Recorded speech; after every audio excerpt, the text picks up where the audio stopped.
You ever walk into your own cabin, a place you saved 8 years for, just to find a complete stranger staging it like some HGTV flip blankets tossed over your chairs, a camera tripod by the window, and this total stranger looking more at home than you ever did?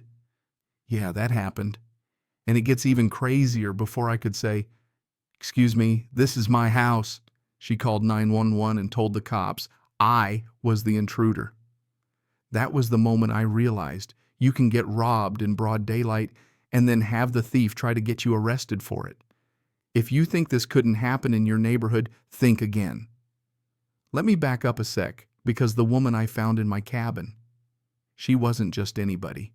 She was the HOA president, and what she tried next, man, it was straight out of a movie. My name's Dylan Cooper. I'm 34. I renovate cabins for a living, but my own place on Pine Lake. That was my getaway, my sanctuary, pine trees everywhere, birds singing, water so clear you could see the fish. After a Chicago client bailed on a big project, I finally had 2 free weeks, so I packed up and headed north, figuring I'd get some downtime and maybe finally put up those shelves I'd been meaning to do for years. Except when I pulled in on that Friday afternoon, there was a silver sedan in my driveway, a car I'd never seen before. The lights were on inside. That little voice in my head went, "Something's wrong here." So I crept up real quiet, peeking in the window. Instead of a burglar, I saw a woman in a wide-brimmed sun hat, crisp blouse, arranging pillows on my couch with the focus of someone who thought she owned the place. Not stealing, staging. As if my life was just a backdrop for her next Instagram reel. She turns, sees me, and without missing a beat says, "Oh, Dylan, you're back early. I'm just optimizing your cabin for you." Like we were best friends. She goes, "I'm Karen Mitchell, president of the Pine Lake Community Homeowners Association," and starts walking me through all the improvements she's made. Fresh flowers, fancy throw pillows, her professional camera by the window. Then she whips out her phone all proud and says, "Look, 2 bookings this week already," shows me my own cabin listed online as a lakefront Zen sanctuary for $450 a night with reviews and everything. There's even a photo of my deck with her name on it. I tried to stay calm. "Karen, this is my house. You can't just rent it out." She actually laughed, like I was the crazy one. "You obviously haven't read the community bylaws," she said. "If a property sits unused, the HOA can optimize it to maintain property values. I'm just helping out." And for a second, the way she talked, I actually wondered, did I miss something? Did I accidentally join an HOA from hell? But I knew every paper I'd signed when I bought this place. There was no HOA. This was a scam, and she was running it like a pro. Then right in front of me, Karen calls 911, says there's a trespasser, meaning me, on a property the HOA is managing. She gives them her name, address, acts like I'm the one causing trouble. I'm standing there in my own living room listening to her paint herself as the victim, and it hits me. This wasn't a misunderstanding. This was a heist, but not just of stuff she was erasing. Me. Like my life didn't matter. When she hung up, she smirked and said, "Did you really think coming back early would be a surprise? You're not getting your cabin back." Chills, man. I knew right then she'd done this before. 15 minutes later, Deputy Johnson shows up.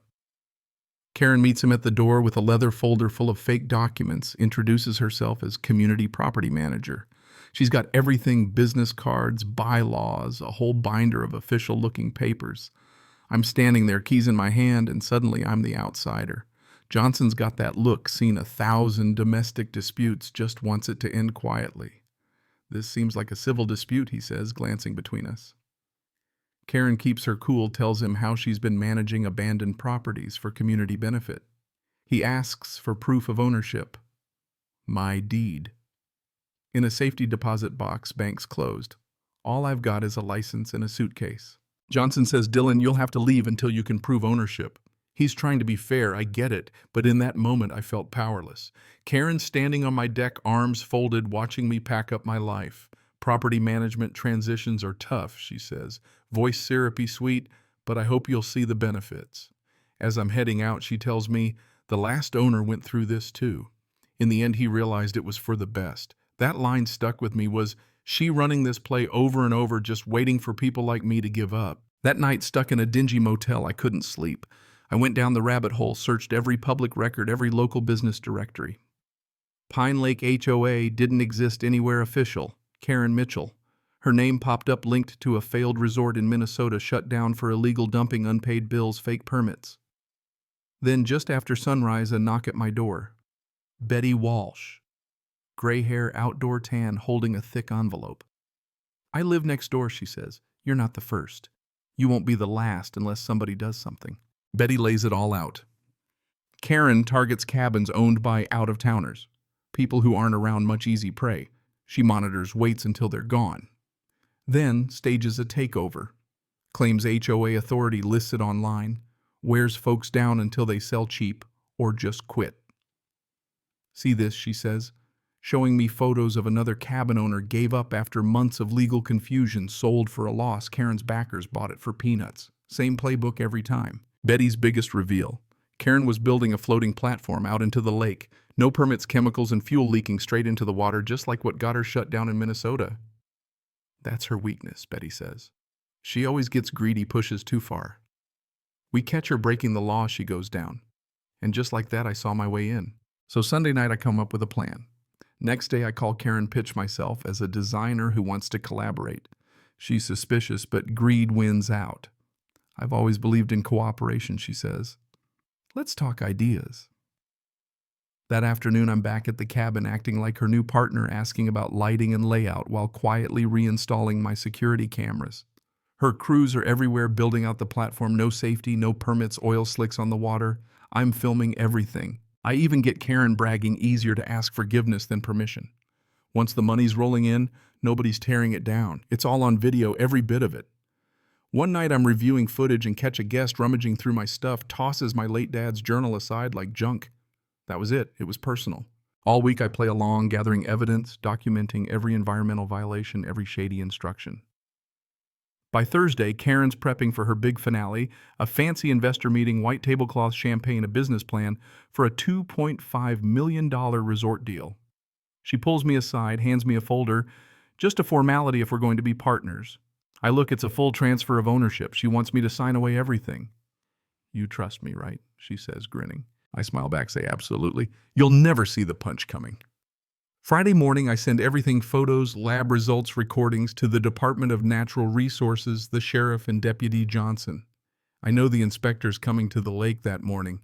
Karen's fake investors arrive playing their parts while I watch from Betty's cabin. At 10:45, just as Karen's handing out contracts, the state boat arrives. For a split second, Karen tries to spin it.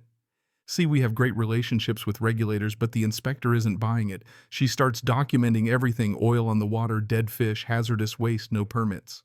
Karen's calm, cracks her voice trembling as she insists it's all a mistake. But the evidence is everywhere. The inspector's snapping photos, taking samples. The fake investors vanish like smoke. Deputy Johnson arrives, looks at Karen, says, "We need to talk." For the first time, she looks scared. She turns to me. "Tell them you approved this." I stare her down. "You want to know what I approved, Karen? Every photo, every recording, every violation that's about to put you in prison." Her face goes ghost white. I show her the videos. Always have a backup, right? She breaks, totally loses it. The inspector files charges for environmental crimes on the spot. Johnson adds fraud and trespassing. Karen's in cuffs, shouting about being persecuted for helping the community.